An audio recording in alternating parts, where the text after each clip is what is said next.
Welcome back to 20 Minutes or Less. I'm Elliot Morgan. I'm Lee Newton. Zombie time. Ever wonder if there's actually gonna be a zombie apocalypse? I do, and I hope it happens. You hope a zombie apocalypse happens. I do, Lee. I really do. It's the ultimate survival game. I have it all figured out, okay? The key is getting a yacht and then taking that yacht to a small uninhabited island that's populated with like chickens and pigs and other things that you can live off of. And then, oh, also, one thing you definitely want to avoid is necrotizing fasciitis, AKA the flesh-eating bacteria. Necrotizing fasciitis usually enters the body through an open wound while swimming, so don't go swimming in an ocean when there's a zombie apocalypse happening. Wait.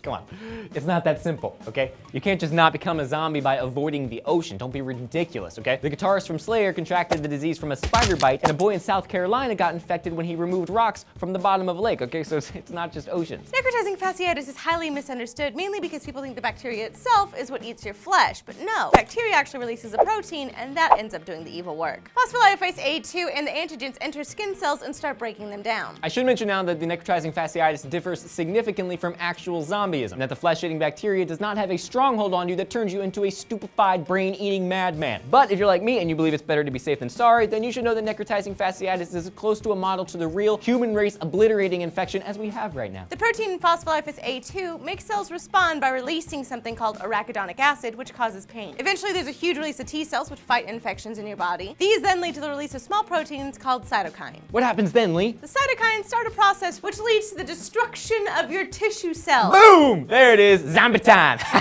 You got some more knowledge for me, Lee? Drop me some knowledge. Here you go. Why are you so excited about this? Because I want a zombie apocalypse, okay? Look, I don't want this to happen to you or me or Joe, especially not Joe. I mean, I thought about Joe Skin being all necrotized. He's pasty enough. He already kind of looks like a zombie. And I'm not saying I want him on my yacht either, but he's got those hungry eyes, you know? Like, what if we run out of chickens and pigs? And then he's like, hey, I'm really hungry for some meat. And then I look around and I'm like, well, we don't have any meat. And then I realize that he's just sitting there looking at me without blinking. And he's like, no, I want to eat some meat. And then I realize that he wants to eat me. Elle, if you're really worried about it, why don't you just become a vegetarian? Lee, I'm talking about real life stuff here, okay? If you're not gonna listen to what I'm saying, I don't even know why we're talking, all right? Vegetarian. Besides, 25% of people who actually contract zombie juice. It's not technically zombie juice. It's zombie juice, Lee, okay? And 25% of those people who get it die, and that's with treatments. And even if they do end up surviving, they got to go through all of these years of skin grafting. It's not a pretty sight. And don't even get me started on fournier gangrene, okay? Which specifically targets the crotch and the No, we're done. You need to stop WebMDBing. Do you understand me? Yeah. Okay? I know. So guys, if you could see anyone turn into a zombie, who would it be and why? Leave us a comment down below. Click the like button, subscribe if you haven't, and you can always click this annotation or go to SourceFed.com to see our 5 daily stories or anything we've ever done. I'm Elliot Morgan. I'm Lee Newton. Brains.